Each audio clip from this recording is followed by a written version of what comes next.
¿Qué se hace cuando un ejército entero está atrapado? Cuando el camino a la supervivencia está en la orilla opuesta de un río ancho y furioso, y los puentes que debían llevarte a la seguridad yacen hechos añicos en el agua debajo. Esta no es una pregunta hipotética de estrategia. Era la realidad cruda y aterradora, a la que se enfrentaban decenas de miles de soldados aliados en la primavera de 1940. Su guerra y sus propias vidas pendían de un hilo. La solución no vendría de un tanque, de un bombardero o de la orden de un general. Vendría de las mentes de dos hombres, de las manos de 50, y de una carrera contrarreloj medida en minutos. Esta es la historia de una apuesta desesperada, de serrín y coraje, del puente construido en 6 horas que salvó a un ejército. Nuestra historia comienza en los días caóticos y desesperados de finales de mayo de 1940. El Blitzkrieg alemán había arrasado los Países Bajos y Francia con una velocidad aterradora. La fuerza expedicionaria británica, junto a unidades francesas y belgas, se encontró empujada hacia una bolsa que se reducía alrededor del puerto de Dunkerque. Tenían la espalda contra el mar. La operación Dinamo, la evacuación milagrosa de las playas de Dunkerque, acababa de comenzar. Pero para un gran contingente de la BEF y el primer ejército francés, Dunkerque todavía estaba a docenas de kilómetros de distancia.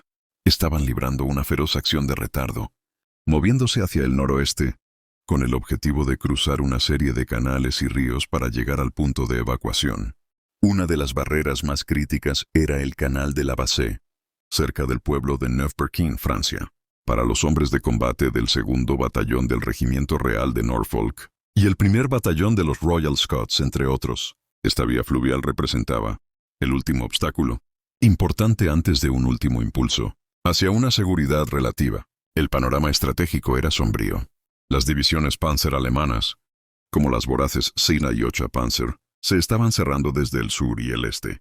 Sus órdenes: cortar la retirada, aniquilar a las fuerzas aliadas antes de que pudieran llegar a la costa.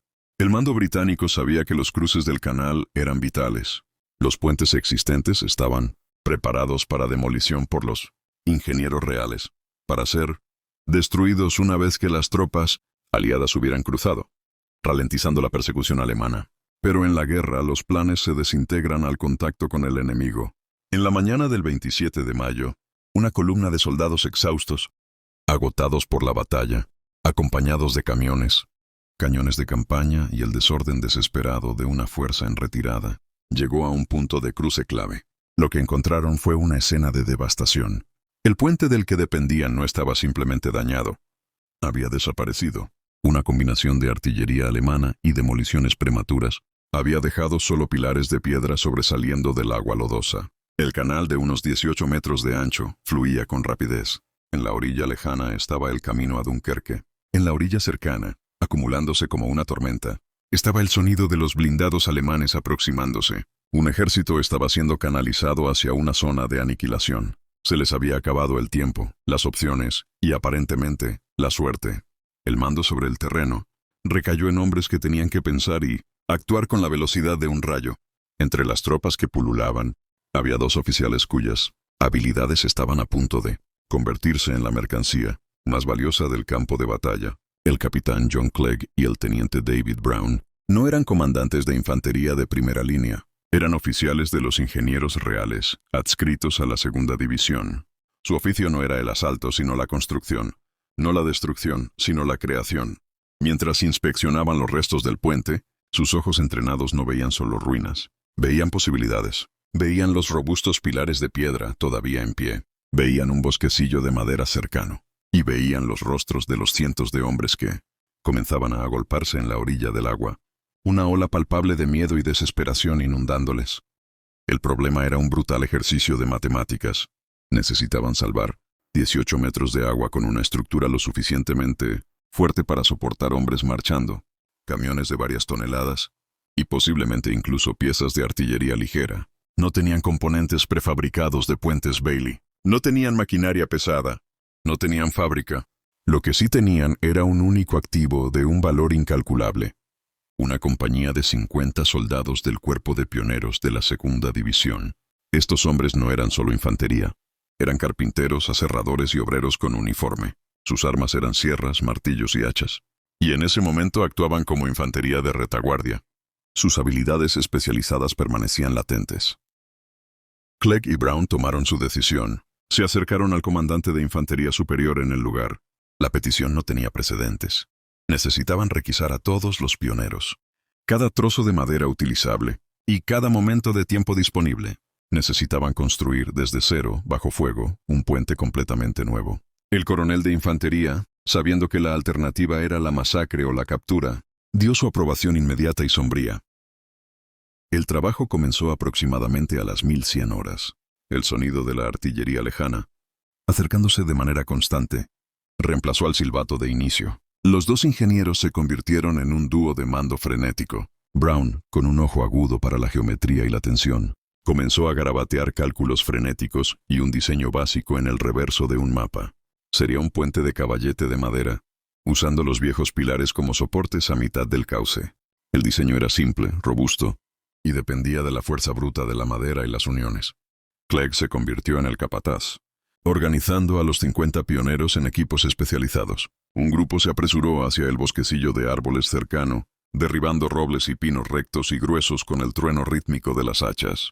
Otro equipo, usando cuerdas y pura fuerza humana, comenzó a arrastrar los enormes troncos verdes hacia la orilla del canal. Un tercer equipo, los carpinteros más hábiles, montó un aserradero improvisado, usando sierras de bastidor para dar forma a los largueros y vigas principales. El enemigo, sin embargo, no estaba inactivo. Para las 1400 horas, las patrullas de avanzada alemanas, motociclistas e infantería en semiorugas, comenzaron a hacer contacto con el perímetro británico, ahora establecido, apresuradamente a solo 900 metros del sitio de construcción. El crepitar de fuego de armas ligeras y el crump de los morteros se convirtieron en la banda sonora de su labor. Los francotiradores apuntaban a los hombres que trabajaban al aire libre. Una bala rebotó en el pilar de piedra junto al teniente Brown, mientras dirigía la colocación de una viga maestra. No se inmutó. El trabajo no podía parar. Cada minuto el nudo alemán se apretaba. Informaciones de civiles franceses que huían hablaban de tanques Panzer IV, a menos de una hora de marcha. De vuelta en el canal, el puente comenzó a tomar forma. Era una cosa de función cruda y brutal, sin estética, sin tablones pulidos, solo enormes vigas de madera, encajadas y atadas con cable de acero y cuerda, luego claveteadas con enormes clavos de hierro. Equipos de pioneros, con el agua hasta la cintura en el agua fría del canal, luchaban por levantar los soportes principales sobre los pilares. El esfuerzo físico era hercúleo. Los hombres trabajaban hasta que sus manos sangraban, sus uniformes empapados de sudor y agua del canal. El aire, espeso con el olor a pino recién cortado, serrín y cordita, estaba puntuado por órdenes gritadas, el chirrido de las sierras y el siempre presente trueno de la batalla que se acercaba. Para las 1500 horas, la estructura principal estaba tendida, pero el entablado, la crucial superficie para caminar, solo estaba a medias. Y entonces comenzaron a caer los primeros proyectiles de artillería, no apuntados al puente en sí, sino a las carreteras de acceso, donde la cola de tropas y vehículos en espera crecía más larga y caótica por minuto. Una salva de obuses alemanes de 105 metros cayó a 180 metros al este, bañando el sitio de trabajo con tierra y escombros. Los hombres se agacharon por instinto, pero sus manos nunca dejaron de moverse. El mensaje era claro. Se les había acabado el tiempo. La ecuación matemática había cambiado. Ya no se trataba de construir un puente perfecto. Se trataba de construir uno transitable, antes de que los artilleros alemanes encontraran su alcance. A las 1630 horas la crisis alcanzó su punto máximo. Un impacto directo de un mortero destruyó un camión de suministros cargado de munición, enviando una bola de fuego al cielo y causando pánico en las columnas en espera. El fuego de armas ligeras alemán era ahora una andanada constante y crujiente. El perímetro británico, mantenido por delgadas líneas de infantería cansada, comenzó a ceder en varios puntos. Informes llegaron a Clegg y Brown de que se habían avistado tanques enemigos en la carretera principal, ahora a solo 30 minutos de distancia. El puente estaba casi completo. Se estaban clavando los últimos tablones, pero casi era una sentencia de muerte. El último problema, aparentemente insuperable, se reveló. El puente construido con madera verde sin tratar era flexible e inestable. Unos pocos hombres podían cruzar a la vez, caminando con cuidado. Pero la necesidad estratégica era mover a miles de hombres y cientos de vehículos con una velocidad desesperada. Un camión probando la estructura hizo que todo el armazón gemiera y se balanceara de forma alarmante. El tablero se hundió varios centímetros bajo el peso. Si intentaban hacer cruzar toda la columna a ritmo rápido, el puente se sacudiría hasta desmoronarse, colapsando en el canal y condenando a todos los que todavía estuvieran en el lado equivocado. Habían construido un puente hacia la salvación, solo para descubrir que no podía soportar el peso de la salvación requerida. Una terrible parálisis se apoderó de las tropas en espera. Delante un frágil salvavidas de madera, detrás el inconfundible retumbar de motores de tanques y el latigazo de los proyectiles perforantes. El aire se espesó con una mezcla de serrín, humo y pavor. Los oficiales intentaban mantener el orden, pero el impulso primario de arremeter hacia el puente se estaba apoderando de ellos. Una estampida significaría el colapso seguro. El capitán Clegg se paró en el extremo cercano del puente, su rostro sombrío. Entendía perfectamente la física. El puente necesitaba refuerzos transversales, más soportes por debajo. Un trabajo que llevaría horas que no tenían. Miró el mar de rostros, al joven teniente a su lado, a los pioneros con sus herramientas colgando flácidas en sus manos, su esfuerzo monumental aparentemente para nada. Entonces, de la cola de vehículos, nació una idea. Un conductor del Real Cuerpo de Servicio del Ejército, presenciando la inestabilidad, propuso una solución nacida de la lógica pura y simple. Sugirió que desmontaran de cada vehículo sus pesados tablones de madera, las plataformas de carga de los camiones, los paneles laterales de los transportes. Esta madera, curada y fuerte, podría usarse no solo como entablado, sino clavada lateralmente, a través de los largueros principales, para actuar como refuerzo instantáneo, uniendo toda la estructura. Además, podrían usar los camiones vacíos ellos mismos. Al conducirlos a través lentamente, uno a la vez, con su peso distribuido, actuarían como puntales dinámicos, su misma masa amortiguando el rebote y el balanceo para la infantería que seguiría inmediatamente, detrás de cada vehículo. Fue un momento de improvisación inspirada, pero significaba más trabajo, más minutos preciosos, y significaba canibalizar los mismos vehículos necesarios para el escape. Se dio la orden. Manos voluntarias se abalanzaron sobre los camiones. El sonido de la madera desgarrada y de los martillazos se redobló. Los camiones fueron rápidamente despojados. Los tablones de refuerzo fueron llevados a toda prisa al frente y clavados en su lugar. El puente, minuto a minuto, se volvió más rígido. A las 1700 horas se clavó el último clavo. El puente estaba tan listo como lo estaría nunca. El capitán Clegg tomó la decisión. Él sería el primero en cruzar. Subiendo a la cabina de un camión Bedford de 3 toneladas despojado, arrancó el motor. Un silencio cayó sobre los miles de soldados que observaban. Los únicos sonidos eran el motor al ralentí, el fuego lejano y el agua que corría debajo. Puso el camión en marcha y comenzó a avanzar centímetro a centímetro. La estructura de madera protestó con un coro de crujidos y gemidos. El tablero se comprimió. Todo el armazón pareció tomar una bocanada de aire. Las ruedas delanteras alcanzaron la orilla lejana, luego las ruedas traseras. Había cruzado. Un grito ronco se elevó, instantáneamente ahogado por los oficiales. Este no era el momento de celebración. Era el momento de la disciplina, de un sistema. El plan de escape entró en vigor. Lo que siguió fue una obra maestra de urgencia controlada. Bajo el mando directo de Clegg y Brown, que se posicionaron en cada extremo del puente, se estableció un ritmo estricto. Un solo camión era autorizado a avanzar. Arrastraría el paso a través. En el momento en que sus ruedas tocaban el lado lejano, una compañía de infantería, unos 120 hombres, inmediatamente subía al puente y cruzaba a paso rápido siguiendo la estela del camión, sus pisadas enmascaradas y estabilizadas por la masa del vehículo. Tan pronto como la infantería despejaba, se señalaba al siguiente camión. Era una cinta transportadora humana y mecánica, operando con una precisión de metrónomo bajo el fuego. Los pioneros, terminado su trabajo de construcción, ahora se convertían en controladores de tráfico y defensores. Guiaban a los vehículos a la fila. Ayudaban a empujar camiones averiados fuera de la carretera, e incluso tomaban rifles para reforzar el perímetro que se desmoronaba. Para los ingenieros el trabajo no había terminado. Mientras cada vehículo pesado cruzaba, observaban el puente como halcones, listos para gritar una advertencia si una viga mostraba signos de estrés catastrófico. Realizaban reparaciones sobre la marcha en los breves intervalos entre cruces, martillando clavos aflojados, apretando amarres. La presión alemana se intensificó. El fuego de ametralladora comenzó a barrer la carretera de acceso.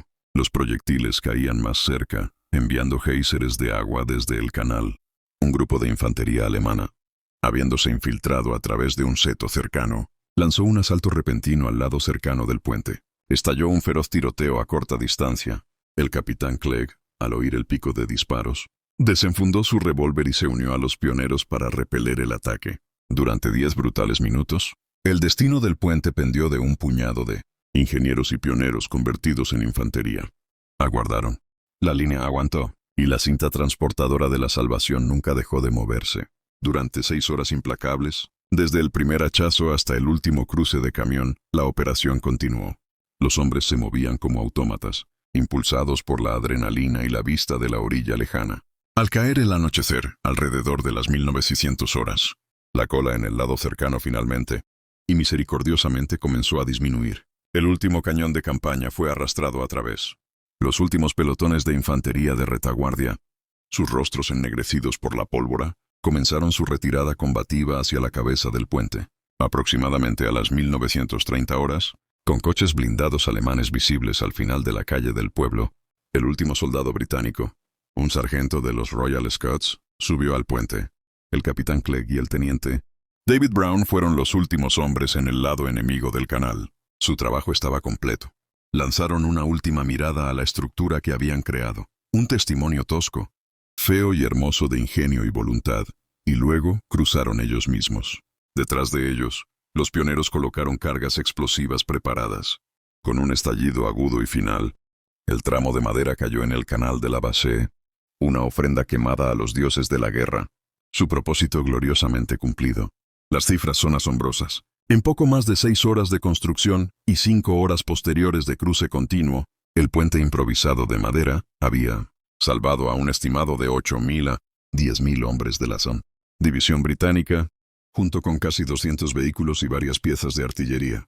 Estos hombres vivirían para luchar otro día, muchos de ellos llegando a Dunkerque y escapando a Inglaterra.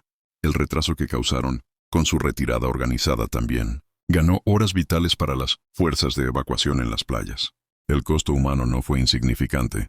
Las acciones de retaguardia y la construcción, bajo fuego, resultaron en más de 200 bajas, muertos, heridos o capturados. Los 50 pioneros sufrieron duramente, casi un tercio de su número convirtiéndose en bajas. Pero su sacrificio no fue en vano. Por su liderazgo, valor y asombrosa habilidad técnica, el capitán John Clegg recibió la Orden del Servicio Distinguido. El teniente David Brown recibió la Cruz Militar. Varios de los pioneros fueron condecorados con la medalla militar por su valor. Sus citas hablan de valor conspicuo, liderazgo excepcional, y una exhibición de sangre fría y determinación que inspiró a todos los rangos. El legado del puente en Neuf-Berkin no se encuentra en monumentos de piedra. La estructura en sí desapareció en un instante. Su legado está escrito en las vidas de los miles que lo cruzaron, y en las generaciones que le siguieron. Se erige como un ejemplo perfecto de la columna vertebral, a menudo olvidada de un ejército. Los logísticos, los ingenieros, los pioneros. Fue una victoria no de potencia de fuego, sino de intelecto, artesanía y coraje puro aplicado con un enfoque implacable. It stands as the perfect example of the often forgotten backbone of an army. The logisticians, the engineers, the pioneers. It was a victory not of firepower, but of intellect, craftsmanship, and raw courage applied with relentless focus. En la grandiosa y trágica narrativa de la caída de Francia, es una chispa brillante y desafiante, un recordatorio de que incluso en retirada, incluso contra probabilidades imposibles, la capacidad humana para resolver, para construir y para resistir puede arrebatar la salvación de las fauces del desastre. Esta fue solo una de las innumerables historias no contadas de la Segunda Guerra Mundial. Una historia donde las sierras fueron tan cruciales como los fusiles, donde 2 ingenieros y 50 carpinteros sostuvieron la línea no con una trinchera, sino con un puente. Suscríbete a WLVI Records mientras continuamos devolviendo a la vida estos capítulos olvidados de la historia.